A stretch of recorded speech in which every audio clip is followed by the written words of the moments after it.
cast in the Pacific Northwest. Real talk, real fun, all day long. Join us now. Can't go wrong. And now your host, the one, the only, ShanzDev. Hello, Babble Buddies Northwest community. It is episode 24, and this is Lucky. I'm ShanzDev. Producer Mark is on the desk, and Luna, the studio dog, is roaming around the studio. Somewhere in here. Somewhere. Luna. Hello. Luna. There she is. Okay, we found her. We found her. The title is chosen for its significance of balance, peace, and awareness that the number means in numerology. Numerology. Okay. We're going to need a definition on the screen. We're going to need a definition on the screen. Yeah, we'll get that. Don't numerology.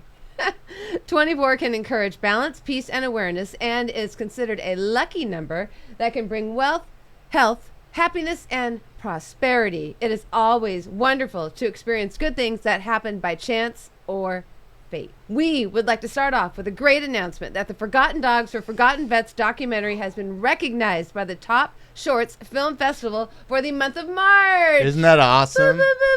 Yay! We were incredibly fortunate to have been invited to meet with their organization at Worthy Coffee Company in Roy, Washington. Roy. We love ourselves some Roy. We're going to Roy. And we turned our visit into a documentary short and entered it into the film festival. Congratulations to the Babble Buddies Northwest team and the wonderful Forgotten Dogs for Forgotten Vets organization! Woo!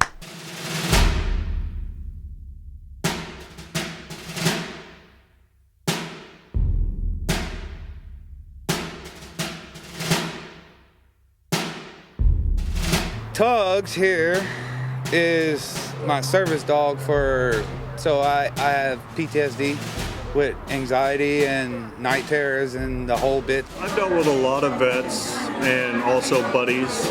Like right now, I'm at 5 that have taken their lives. A lot of the veterans, what you hear as far as the PTSD issues is that they don't feel like they're needed. So once they're out of service and they come back from deployment, they don't feel needed, they don't have tasks. The ones that have taken their lives, they were all close friends. And that has a toll on me all the time. And it just keeps happening. The demons in your head, they don't stop.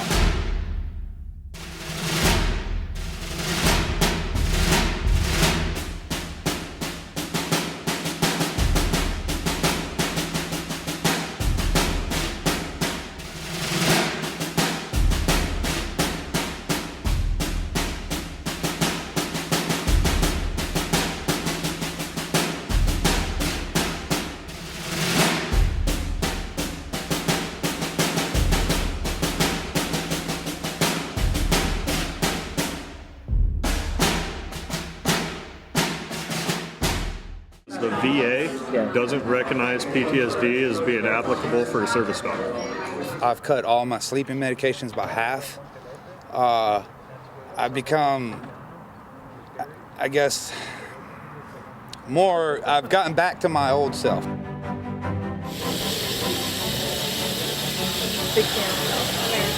an 18-year Army veteran. I've done 46 months of combat time. I know.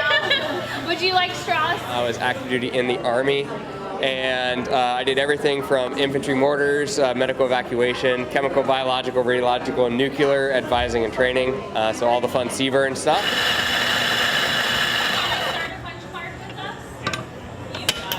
I'm a 22-a-day widow.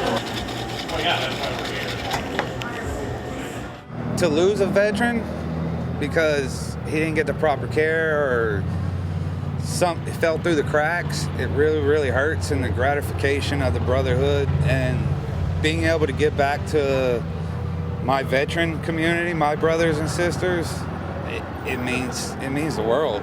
The ones that have taken their lives, they were all close friends. And that has a toll on me all the time. And it just keeps happening. It may not be intentional. Some of it may be intentional. But it keeps happening, and sometimes it keeps hitting close to home, and it's like, okay, I need to figure out a way to stop this. Call someone. It doesn't matter who it is. Just call someone, and if it's extreme amount of depression, go somewhere. Just go sit somewhere on a park bench or get out in public. It might just save your life. And with the PTSD, I ended up getting my first rescue dog in 2015, and she ended up being an amazing dog for me. Last year in November, she passed away from cancer. It's just been an improvement on my life since I came around the foundation and started doing training with my dog, and it's allowed me to go back to society and enjoy some of life. How do you think that helped you, and how do you think that will help others? She's one of the main reasons that I didn't become a 22 a day. So she's actually was there with me when I was ready to stick a pistol in my mouth. I rescued my dog Ari in 2019. She was about 1.5 years old, and one of the really cool things about her was I got her just as a companion dog. I wasn't necessarily looking for a service dog. My symptoms, a lot of my disabilities that I currently have were actually being managed and mitigated. The coolest thing about our support system right now is that it's a bunch of locally owned small business. And we're all just linked together. Doing something for the animal community, we want to give these dogs that meet the baseline, that are great, to get them back out there, get them to a home, make them feel loved again, just like we want. Start meeting more and more vets and realizing that it's like up to 5 years of a wait list for a vet to get a service dog. And in that 5 years, they're going to take their own life. It's amazing what the dogs can do for you.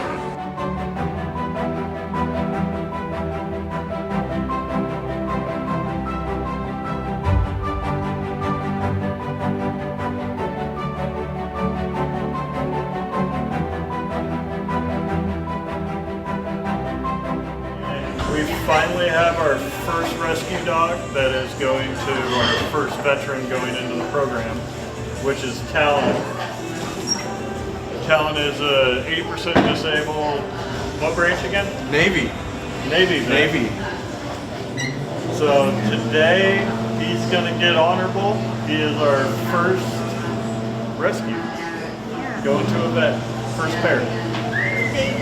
So actually you can do the honors. Hand it over.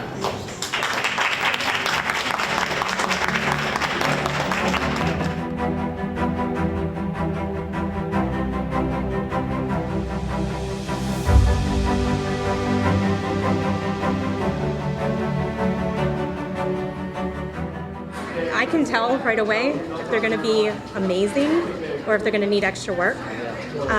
And when Honor came in, and he met my son first, my middle son. And as soon as my son met him, like, he was on the ground rolling with him. And I mean, that is, this dog out of everybody, like all of my dogs, he's probably the most kid-friendly. I work at an axe throwing place in downtown Tacoma, and they came and had a surprise party for David. Connected with, I think it was Terry, over being veterans and being at shooting ranges, and now we're at an axe throwing range, and it went from there. For the rest of the evening, they would come up and they'd give me more information and talk to me about it. So I got to meet everybody that day at work, which was just super exciting. I think Honorable is going to be a great pressure therapy dog. There's no way to be in a bad mood around him. He smiles and he's loving and he forces his love on you, and it's just a good feeling. What we've developed for our vets is we have a program where it's zero cost to the veteran to work with them to train them and their dog on how to teach them to become service dogs, working with them to be able to continue on training for the rest of their life. And we do this with about a 20-week or 20-session program after an initial assessment, where veterans are getting one-on-one focus with me. We do everything from just generalized obedience to start out with, and we kind of move quickly into a form of training based in stress ecology. So training under stress, same thing the military does.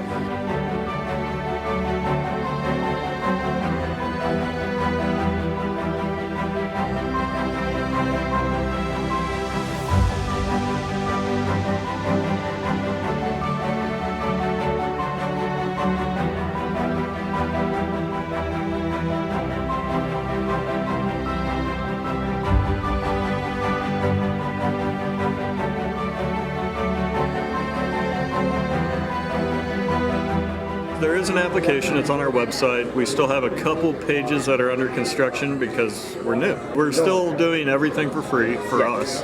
We haven't got big enough and haven't had grants come in to fund us all the way yet. So we also have donation links that are directly through PayPal, so it's all secure for you. And it's all on our website at www.fd4fv.com.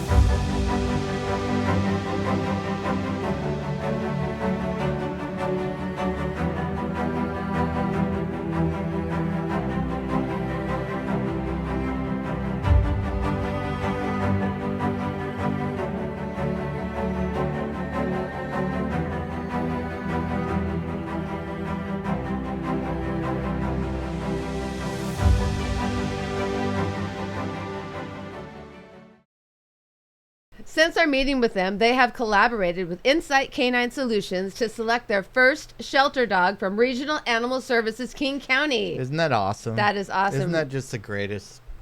I just love this story because it's just so full of love, and to bring the dogs out of the shelter, it's just so awesome. It is. It's an amazing organization, and Keikoa, their first shelter dog they have rescued, is a 2-year-old male pit bull who was rescued from a domestic violence household and experienced severe neglect. Ugh. Yeah, I know. Keikoa demonstrated exceptional performance and successfully completed their assessment phase. Keikoa has been paired with veteran David Gomez, who was presented with Keikoa as his future service dog. Training will start promptly. Promptly. Just very promptly. Come on, promptly. Congratulations, Forgotten Dogs for Forgotten Vets. Congratulations. Great organization. If you have time, go watch the documentary. If you have a little extra cash, I know it's tough right now, but Send it donate. their way. Yeah, it is a well organized organization. Absolutely. The Forgotten Dogs for Forgotten Vets are looking for people to be fosters for their organization as they get dogs for veterans so they can decompress and get settled into a normal environment before being placed with a veteran. If you are interested, please reach out to them at Forgotten Dogs for Forgotten Vets. That's FD4FV.com or on Facebook. And congratulations to us, Babble Buddies Northwest, the best podcast in the Pacific Northwest. Pacific Northwest News Summary. It has been very busy around here in the Pacific Northwest. Former Seattle Seahawks NFL player Richard Sherman said 3 armed intruders broke into his Seattle area home and robbed the residents at gunpoint while his wife and 2 children were home.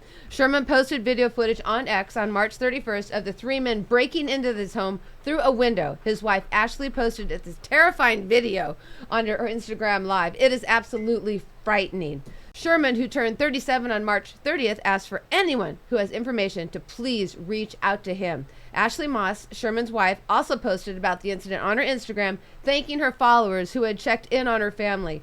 The kids and I are physically okay, very shaken up, and hope to find these people soon. Waking up to intruders outside your bedroom with a gun is something no one should have to experience. No, that's horrible. Yeah, Moss added, like I said, they tried the wrong people. Yeah. We will find you. Please, if anyone recognizes these intruders, get in touch with the King County Sheriff's Office. Yeah, just the footage. I mean, when you watch the footage, it's just crazy. It's so scary. Yeah. Sherman and Ashley share 2 young children, Raiden and Avery. Authorities in King County, Washington confirmed they responded to a burglary on the evening of March 30th, but they could not share much more detail because it is an open and active investigation. Makes your skin boil. It does, yeah. It's just horrible, and especially with kids at home. Kids at home, and they do so much good for the community. Yeah. Their blanket coverage organization, Yeah. they do is give back. But then we have an orangutan who bit a zookeeper's hand through a mesh barrier. Well, it sounds like Studio Dog gumming you.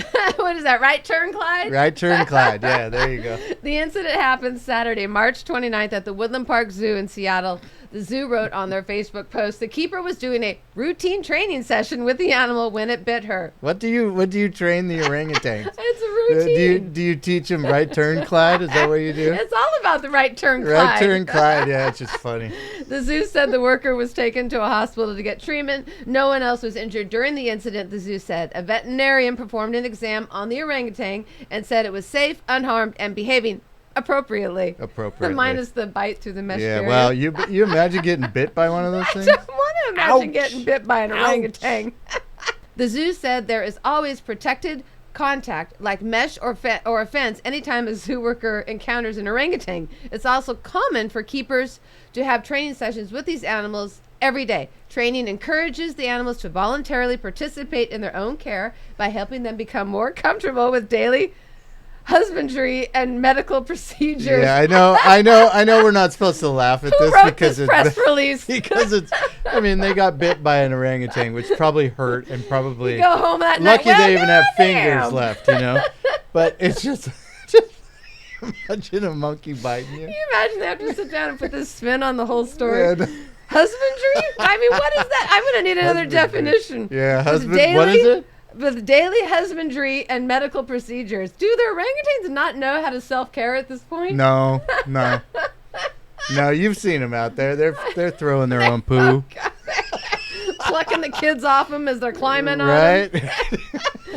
The zoo's senior director of animal care, Dr. Louis Neves, said in the Facebook post, these sessions also help the animals bond with the workers, build trust, and add enrichments to their lives. Is this zoo person going to trust the mesh barrier or the orangutan ever again? Yeah, no, probably not. They bond, though. They bonded to each other's bodies. Yeah, they bonded with teeth and fingers. The zoo is investigating the incident and evaluating protective barriers at enclosures. There are 4 adult orangutans at the zoo, and the habitat is open for viewing to all guests. Nice. And believe me, if you've never been to Woodland Park, you got to go. It's beautiful. It's probably one of the best zoos around. I mean, not just, but on the West Coast, it's amazing. And go see the orangutans. Just keep your fingers in check. This is your Babble at Betty's Northwest podcast morning. Yes. All right, it's baseball season. Seattle Mariners. Woo-woo, let's go Mariners. Let's go. Boom, boom. All right, Seattle Mariners are reportedly ordering torpedo bats for use by multiple players. The torpedo bats are so funny looking. It looks just like the name is, right? You've seen them, right? My torpedo bat. I know. It's so funny. God, it's funny. But it just goes to show, because you hit the ball with the biggest part of the bat, right? Well, they always pitch on the inside, and so you never hit the ball on the biggest part of the bat, which is the end. So why not put the biggest part of the bat in the middle? Well, there you go. That is why the torpedo bat is the talk of baseball as the season kicks off. And multiple Seattle Mariners players are reportedly willing to give them a try. Word has it that Julio Rodriguez, Cal Raleigh, and Jorge Polanco are at least willing to dabble in a little experimentation, and the M's are ordering some of the bats. Let's go, M's. Let's get some torpedo home runs. Woo! They do, as producer Mark said, deviate from the traditional look of a bat. They are described, as producer Mark said, they're looking like bowling pins, which have a thicker barrel for hitting. Yep. That thicker barrel for the win. That's right. Hey, come on, Polanco. Come on, Polanco. Come on, Jose. Come on, J-Rod. Let's go. I almost said A-Rod, didn't I? I think I threw up in my mouth. He's just going to put a baseball bleep.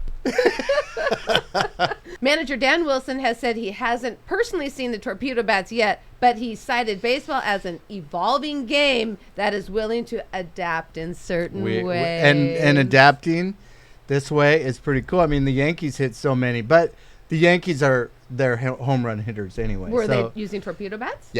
Yeah, except for Aaron Judge. Aaron Judge didn't use a torpedo bat, and I think he hit like 3.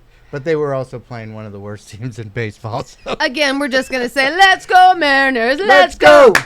On the move, Scottish Highland cattle escape pasture, roam King County roads. Where is our buddy Bob when we need a song? We need Bob. Bob, we need another song. Come on. Pinpoint, King County, Washington. A pair of Scottish Highland cattle recently decided to embark on a leisurely walking tour of rural King County, a move that saw several sheriff deputies becoming temporary cowboys. Boo. I wanna be a cowboy, baby. Deputies from the King County Sheriff's Office were called in to assist in guiding the cattle, a bull named Bracken and his pregnant lady friend Thistle. Excuse me, Thistle. I just can't stop. Thistle. But let's go back to the pregnant lady friend. Did Bracken? We don't know. Do the thing? We don't know. We don't know, but they said it was dirty deed done dirt cheap. Okay, so he and his Bracken and his pregnant lady friend were returned back to their home in unincorporated Redmond on March 31st. Before being safely returned, the adventurous duo made a brief detour to a neighbor's yard, seemingly in search of greener pastures. Of course, you got to go. The grass is always greener, isn't it? Always green. The sheriff's office said we had no beef about helping as there was so much at stake there. No. Well done, King County Sheriff's Office. Yay. Wanna be a cowboy. Baby. Plus the Scottish cows are very unique looking. Is that why they're in Redmond? No, I don't think it's because they're anyway. We'll go to you. We're gonna need a photo. We got plenty of photos. All right, here we go. Washington spot named one of the best beaches in the world. Ooh. Only U.S. spot to make the list. Let's go, Washington. Let's go. Boom, boom. What? What? What? Is it a nude beach? No, it's not a nude beach. It's not a nude beach? He wants to be a cowboy. In a new ranking from Lonely Planet, the travel publication released its list of the top 25 most beautiful beaches in the world. The list featured beaches from 6 continents, including half a dozen spots in North America, but only one U.S. beach made it to the list. Ruby Beach in Washington's Olympic National Park. Ruby Beach, named among best beaches in the world, is located on the southwest side of Olympic Peninsula, south of Forks, Washington. Ruby Beach draws around 225,000 visitors a year, according to the National Park Service. Lonely Planet lauded it as a great introduction to Washington State and the United States Pacific Northwest. Although you can't, the beaches here are not like the beaches in California or any other place. Oh, absolutely not. They are rocky. They are. I haven't seen a picture, but I'm sure we'll put one up thanks to me. Thanks to you, Producer Mark. But we're gonna need a picture. We're gonna need a picture to prove that this is one of the best beaches. Well, congratulations, Ruby Beach. Congratulations, Ruby Beach. 225,000 people. That's a lot. That's a lot. Yeah. Whew. Ex-boyfriend breaks into woman's home and steals the chicken named Polly. She gets so upset. It's so funny to see her upset. A 50-year-old man, 50 years old? And he stole the chicken? You should know better by now. A 50-year-old man broke into his ex-girlfriend's home and stole her chicken named Polly in Washington, deputies said. The woman called 911 on Saturday, March 29th, from her home in Port Orchard, the Kitsap County Sheriff's Office said in a post on X, formerly known as Twitter. She told authorities her ex kicked down the door and yelled, "I've got Polly," and fled with her chicken. Deputies found the man in a wooded area. The moment was recorded on body-worn camera. Was he plucking the chicken? No, the man is heard saying, "Don't hurt my chicken." When deputies approached him, "Don't pluck my chicken?" They said, "I'm not gonna hurt your chicken." The deputy said clearly on the video. He put the chicken in a patrol vehicle and deputies detained the man. He was arrested on suspicion of residential burglary and violating a protection order. I know, she gets mad again. She's so upset about animals. Deputies said he had been released from jail about 2.5 hours before he broke into the home. Polly the chicken was unharmed, according to deputies, and reunited with her family. Yay. Polly, Good job. let's go, Polly. Let's go. Let's go. National Domestic Violence Hotline phone number 800-799-7233 or text BEGIN to 88788. And don't take Polly. Don't mess with Polly. Don't mess with Polly. Don't hurt my chicken. Sorry, we both had to just look at the studio dog. She's staring at us. You can't see her from this shot, can you? You can't now. Oh, there Is she she in the is. two-shot? She's right here. Yeah. She's right here. Right here. She's just like staring at Shan's like, what are you doing? Well, I'm giving you facts. And how did she knock a pen on the floor? I did it over okay. All right. Disregard. King County Sheriff's Office deploys Star Chase program aimed at avoiding vehicle pursuits. The King County Sheriff's Office is the latest law enforcement agency in Washington to deploy the Star Chase technology. It allows deputies to launch GPS tracking devices that stick onto a fleeing vehicle. The technology has become popular among Washington police as an alternative to engaging in high-risk pursuits. Yep. It allows them to track vehicles running from us after committing serious crimes, said Captain Chris LaBea, who oversees the advanced training section at the King County Sheriff's Office. Obviously, in the last 5 years, there's been a lot of law changes regarding pursuits and the community's feelings on the issue. Star Chase allows us to modernize our pursuit tactics and explore alternatives to pursuits that are less dangerous. LaBea led training at the Pacific Race in Kent, Washington for the first 12 deputies who will participate in the pilot program for Star Chase. Yay. We have to be very measured and explore these techniques in depth before we can deploy them, which is what we did with Star Chase. Yeah. Nicely done. It's pretty cool, too. And we've seen this because we're big fans of what? OP Live. OP Live. Yeah. Chief Bradley Taylor right here. Sheriff's right here. Office. He's hazing. right here. Hazing. No, but it's a cool thing, and we've seen that on, and they were very impressed about it too, which is cool. Yeah, with 'cause the it boom, just yeah, goes- yeah. it just sticks to it, and then they can just back off and not chase And and they not just put follow the it. public. It's on a little monitor in their car, and they're just like, yeah, there he goes. Yeah, All right. yeah. Call someone else, meet him at the cross section. There you go. Yeah, put some spike strips down, take out There the you go. tire. Get Don't rid have of- to chase. Bad guys, be gone. Yep. What is your favorite kind of postage stamp? Well, I'm a American flag kind of person.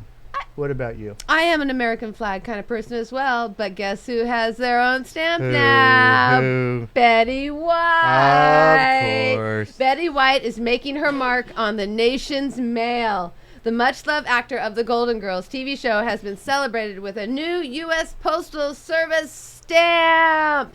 The stamp features a portrait of White against a violet-colored background with lighter shades of bubbly spots in a nod to her sparkling personality. She wears a blue polka dot blouse, and peeking out of her blonde curls is an earring shaped like a paw print, symbolizing her love for Animals, yeah. Boston-based artist Dale Stefanos has said, when I was working on the stamp, surrounding myself with Betty White videos and pictures, I felt like I was working on a portrait of a family member.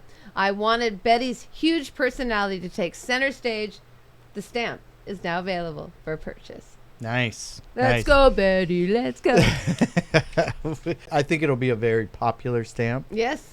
And I think we've already had people kind of ask for them right at the post office. Yeah, Standing yeah. in line, you already hear people asking for them. So I was actually at the post office the other day, and they hadn't gone on sale yet. And the gentleman said, "Well, it's on the poster." And she's like, "Yes, but it also says coming soon on the poster," because they had to wait to an official release date. yes, So yes. But now it's on sale. now it's on sale. Go get your Betty White stamps.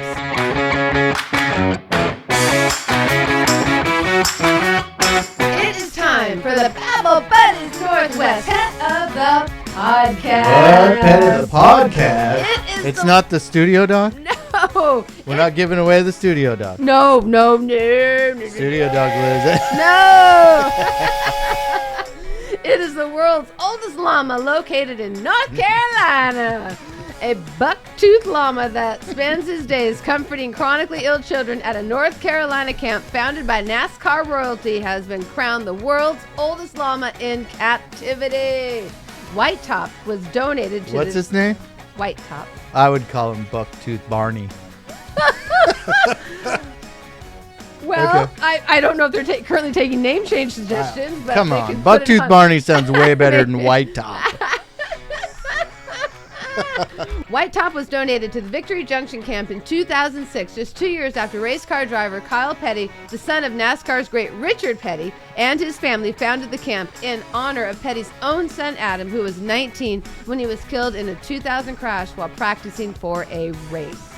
The year-round free camp sits on 84 acres in the Petty hometown of Randleman, North Carolina, about 75 miles west of Raleigh. It is designed for children with conditions that include cancer, kidney and heart disease, cerebral palsy, spina bifida, and an array of neurological and physical disabilities. At 27 years and more than 250 days, the selfie and snuggle-loving llama called White Top dethroned Dalai Lama. The Guinness World Records announced recently. Let's go, Guinness. Nicely done. They're checking in on their llamas. We like the llamas. White Top has become known for his relaxed and sweet and empathetic personality. His go-to move is... Spitting? No, he's got a go-to move. I love it. Does he spit? No, his go-to move is to, that's future in the story. Okay. His go-to move is to lie still while campers pet him, which can comfort children and give them important sensory input, said Billy Davis, the camp's barn director. With White Top's newfound fame and longevity, the camp has started selling limited edition t-shirts displaying White Top with sunglasses and the words, "Still spittin'." There we go. See? See, Just they're have to nasty. Wait for it. They're Wait nasty. for it. They're The nasty. proceeds go to the camp. Although Davis said White Top would like people to know not all llamas spit on you. Okay. Typically, have you ever been spit on by a I llama? have, yeah. Oh, But it wasn't. It was I'm more. sorry. It was more of a like a grain. So I was feeding it with my hands, and it ate out of my hands, And then it all the just chunks went and then over it you? just looked right at me and went Did it get in your eye? everywhere. In your mouth? Everywhere. Nose? In my hair. Everywhere. It was yuck. most disgusting thing, man. That I mean, they're It was they're llama very shards. They're very cute llamas. Llama Llamas are chunks. very cute, but this llama, and Llama it was a long spittle. time ago. Yeah, so no more more getting llamas? close to la llama. All right. Well, okay. Billy Davis says typically llamas only spit when they are scared, uncomfortable, or territorial over something. Were you trying to take its snack? I may have. I don't know. He's a nibbler. I don't know. I was actually. Yeah, no, I You were was just nibbling on feeding llama it. kibble? I was just feeding it, but it was probably territorial over the woman that housed the llama. Oh, not another llama lady friend. No, no, they only had one llama. Everyone's got a lady They had friend. an ostrich though Oh too. It no, was my pretty lady friend. White Top loves his job so much he just doesn't spit. Okay, all right. Good job, White Top. Good job, White And Top. congratulations. Here's the I'm still thinking Bucktooth Barney's a better name. check in with us on your 28th birthday, little llama, White Top. Come on, la llama. Hey, producer. Hey, what? Quick question for you. Yes. What is this? What's a Lucky Charms favorite dessert? I gotta say, marshmallows. No, fortune cookies. Good fortune for the Lucky Charm. And it's lucky because it's lucky 24. There you go. Look at you wrapping everything up. I thank you. And thank you, Babble Buddies Thank Northwest you. community. We really appreciate you watching. Like, follow, share. Please. And you know what I say? I say, be better at life. All right. And what do you say? So I say go feed your nearest llama, but just run after you feed it. When you run from a llama, do you have to make yourself big? No. Like a bear. It's not like a bear. No, it's not like a bear. You run like this. Llama chase. Llama All right. chase. Thank you, Babble Buddies Northwest community. We'll see you again. Woo, woo, woo.